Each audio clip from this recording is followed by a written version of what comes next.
And I haven't even gotten to the part where I wound up homeless to do this. I actually moved out onto the 720 bus finally to pay it. After I moved out of that kitchen. I moved into the garage of a dude who I hired to cater my movie. One day I was working as a bartender on a movie shoot. I was playing a bartender in a TV show, and I was talking to this guy, and I was saying, man, it's costing me like $200 a day to pay the cater my movie. And he goes, I'll cater it for like $150. I was like, really? So he came out and catered it, and I hired him. He did for $150, and he did a good job. And then after the movie shoot that day, we went over to where I was sleeping on the floor, and he goes, dude, you can't live like this. I said, well, it's not permanent, man. I'm just doing this so I can finish my movie. He's like, listen, I have a house in East LA, because he was from East LA, which is very Mexican, Latino area, not really for white people like me, because I'm like a güero, which would be like just, a white dude that doesn't belong in East LA. But so he's like, I'll let you move in my garage for $500 a month. And I had a futon, but there was no bathroom in there, and he wouldn't give me the key to his house. So for a month I lived in there, and there was a couple times where I had to go to the bathroom so bad I had to go in like a plastic bag. Oh, okay, we don't need that part. Okay, you had to go in a plastic bag, and you probably had to pee in Coke bottles too, right? Yeah, pretty much. Yeah. Well, you know what? Did. That's still, with a futon and that is better than living either on the street or living in somebody's kitchen in a box. I mean, come on. So, but I got. Go ahead. I couldn't take it. After a month, I felt like an outcast there. I couldn't get into the house to use the bathroom. He seemed very nice at one point, and then his demeanor changed toward me, and it was really weird. And so I put all my stuff in storage, which was not a lot of stuff, just enough clothes to do extra work and work at waiting tables, and then my computer. And I moved on to the 720 bus. So I would sleep on the 720 bus from Malibu all the way down to Santa Monica Beach, and then that was the 540 bus from Malibu to Santa Monica, and then I'd get off the 540 bus and get on the 720 bus and take that all the way through the middle of Hollywood, all the way out past East LA, and then I would get off there and sleep on the bench at the end of the 720 route, right next to a Jack in the Box. And then a few hours later, because the buses would stop running around 2, and then they would start again around 4:10, and so I could sleep on the bench for a little while. A couple of times I'd sleep in bushes. One time I slept on the roof across from my storage facility. One time I slept on Malibu Beach. I fell asleep in the daytime. I was so exhausted, and I got burned really bad. When you're so exhausted because you can't find a place to sleep, and you just I couldn't stay awake. I was just completely exhausted from not sleeping for a few days and working full time. And I passed out on Malibu Beach one day after I got off of work from Pepperdine. I was working sometimes at Pepperdine. I would clean their kitchen overnight. I would clean it from 9 p.m. to 6 a.m. and then I'd have to wait for the bus to come at 8 o'clock. So I went down. I was so exhausted I didn't want to sleep in the middle of the cafeteria at Pepperdine. So I just went down to Malibu Beach and I slept on there, but I didn't have anything to cover myself with. And it's just all of a sudden I woke up, it was 11:30 in the morning, and I was fried. And for 3 days I could barely walk, and my skin was peeling off. That was one of the most painful things I've ever been through. That was horrible. Ron, all this you went through, all this sacrifice to make the movie. Yeah. Yeah. It was worth it. It was worth it because I look back on it now, and it makes it so that some difficult things that I go through sometimes now are just not difficult at all. I mean, and I feel better. I feel like a richer person, or just that I was able to go through that and finish what I started. That was the thing that means the most to me, is that I decided to, no matter what, I was going to finish what I started. And I've always been like that. I get that from my mom. She'll start a project around the house and not sleep until it's done for 2 or 3 days, whether it's painting or putting tile down or whatever it may be. And I made that decision, and I did it, and I finished it, and I wasn't going to let anything stop me. And that gives me the knowing inside of myself that no matter what I set my mind to, I'm going to be able to accomplish it and finish it. And I have nothing to lose. I'm not afraid to lose everything because I've been at a point where several times where I've had nothing, and just been alone and on the street by myself with nothing, and felt okay about it because I knew that this was for a reason, and it was going to all work out. In my mind, things are always going to work out, and it has worked out. Oh boy, our time is up. And Ronald, that is dedication to get a movie going, from the start to the finish, sacrificing everything to make the movie. I mean, and you did it without, going and begging for money from other people. If you did, that's right. And you know what? Now I have North American distribution with the movie. I signed on with Summerhill Films. Ted Chalmers, Sandra Roscoe, who played the female Russian double agent in the movie, she took it to the American film market while I was here in Florida. She lives in Hollywood. She met with Ted. He watched the movie. He liked it. He's like, I want to rep it. Now he's my North American distributor, and he's going to set my sales rep worldwide. So I'm giving him the deliverables right now, and I have a feeling 2019 is going to be the year where it finally really all pays off. And you can watch it on Amazon Prime right now for $2.99. And if they want to buy it, where can they buy it from? You can go on Amazon and just type in Hollywood and Vine and buy the DVD for $19.99.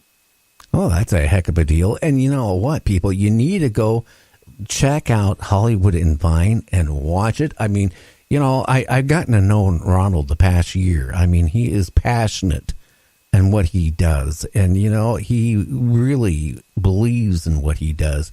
And I mean, I don't know how many people out there would have sacrificed what he has sacrificed in his life to get what he's done. And my hat's off to you, Ronald, because most people wouldn't have done it. They would have found somebody else to pay for their dream, where you did it all yourself. I mean, from finding your actors and actresses to, financing it, living basically on the streets. You were living on a bus. Oh, my God. And then, living, falling asleep on the beach and all that. That takes motivation. And you got the whole thing done. Things are starting to click for you with the movie. And you know what? I mean, I don't know what your budget was for that movie, but I've talked to people on the show in the past that made indie movies and dumped $1 million or two in it, and they weren't even as passionate about what they did as what you were. So people, you need to go and at least rent it on Amazon, I believe. It'd be Amazon Prime. Yeah, Amazon Prime. It'd be very, very good watch, I think. And you can. I don't know. And you know what? You also can go on to YouTube and check out some of the stuff that Ronald's done. I mean, some of his acting is so good that it shocked me. Yeah, anything shocked me after seeing him on American Got Talent. I have to be honest with you. When I watched that, I kind of almost pissed my pants. But you know what? Honestly, it did what they wanted it to. It had a shock treatment. But you know what? It was so bad, it was funny. Seriously. Yeah. I knew going on there. In fact, right before I stepped on stage, the producer came up to me and she got right in my face and she goes, "Remember, you're very serious about this. You want to do this. You want to break this record. You're serious about this." And I was like, I got it. This is a serious moment, because sometimes you have to play comedy seriously. So I knew my job was to take myself seriously when I went out there. But I don't know if you watch the video, you can see kind of in my heart, I just kind of felt like I still was really like just having a good time, but I also, really wanted to do well. And it was a comedic moment, and I just handled it the best that I could. But I also wanted to, portray being serious, and I was in a way, but I was really serious about giving Howard Stern a copy of Harry Johnson. Did he take it from you? Yes, he did, but they cut that out of the episode. They were like, I pulled it out of the back of my jacket. I go, "I just want to give this to you, Howard."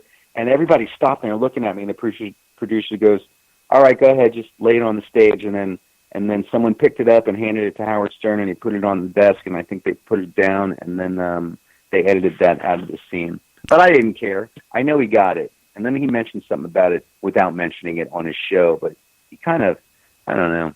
I don't really care either, because the whole, I never really I haven't never put all of my eggs in one basket. That's why I've always had several things going at one time. And I still do. You got, of anybody I've ever known for your age, you got more than like 10 baskets going at one time. You do. And, you know, that's what I always find amazing with you. And, you know, and you're always a great guest. And you have been so informative. Everything from what we talked about, the New World Order last night, you know, to even UFOs and aliens and the government conspiracies, all the way down to, you know, being on the stage, being a comedian, doing, you know, commercials. I seen a commercial you did, for a tavern. So, I mean, you've done a lot of stuff, and I'm, you know, my hat's off to you, because there's a lot of people out there that only can dream what you actually have done. Thank you, Gary. And, you know, that's why when I called you up the other day, I mean, I'm at a point now where I don't have to worry too much about money to a certain degree. You know, I earn money, and I'm not homeless, and now I have money I can start giving back. Like, I give to my family, I give money to my mom. And when I call, and after you had me on your show so many times, and you were telling me about all the stuff that you were doing, getting the equipment, running the show, and you're financing everything yourself. And I went to your website, and I was like, man, I want to donate. And if I hadn't donated the other day, I was like, I need to give you at least $100. And that's, and in my mind, I want to thank you about that, because that's not the last $100. I want to thank you for that, because that all helps. You know, we're in the process right now of the network. We're going to be going on a bunch of radio stations here shortly. That's what I've been setting up, you know, the studio for, to handle all this stuff. And that is very expensive, you know, because I don't do anything like some of these shows out there. They do everything half-ass. I can't do that. And, you know, it's all been coming out of my book. You know, yeah, we get some donations, but, God, the bandwidth is really expensive. You know, it's, you know, the more listeners you have, it's like taking a milkshake, right? And you get a group of people and you hand each person a straw. So you got now one person sucking out of it, then you got two, and then all of a sudden you got 20 and 30. It's the same way with bandwidth. You know, it starts sucking it up really fast. So when you start getting past 30, 40,000, you know, downloads and listeners, then it starts getting more expensive. You know, the cable company loves me because I went from $180 a month account to, well, close to $800 a month account with them. Wow. The bandwidth, you know, and then I go through a server company that my servers go off to. And then a lot of people think, you know what, you know, all these apps out there that we're on, they think, oh, it's free to list them. You know, a lot of them are free to list, but then a lot of them, they won't take you unless you pay them. So some of the you don't wind up homeless. I'm not going to end up homeless. I mean, if you do, I can recommend a nice kitchen for you in Hollywood. No, thank you. I made, you know what was funny? Back in the 80s, you know, being in electronics all my life since I was a kid, and I blame that on my dad for being an electronic engineer, I designed one of the first XT IBM clones out there that actually worked. So I started out with a $250 investment in the mid-'80s, and I was doing like $4 million a year. Oh, off of $250. So, you know, I'm retired. I got my Social Security. My wife still works. We have a little bit of a nest egg, not much. But, I mean, you know, it does cost a lot to do what I'm doing. And people don't realize it. Now I'm bringing on more, you know, hosts on the network. And, you know, I don't charge them. You know, some networks, they charge. You know, you got to pay to be on a network. I don't want to do that. Now you're starting to get you're going to start getting, I guess, some radio deals. I think you were talking about, and your show's blowing up. So I think soon it's going to be not going to be costing you, but at least you'll be able to likely profit from it or break even. I mean, well, I'm going to, the whole point is setting up as a network, and we get on these radio, even so, I'm very selective on advertisers. I got a couple I got to get back with. I waited to after, you know, to next week. But I'm going to bring on a little bit of advertising on our network. But you know what? It's not going to be like my 2-hour show is equal to everybody's 3-hour show for content because of no commercials. So what I'm going to do is run the commercials at the very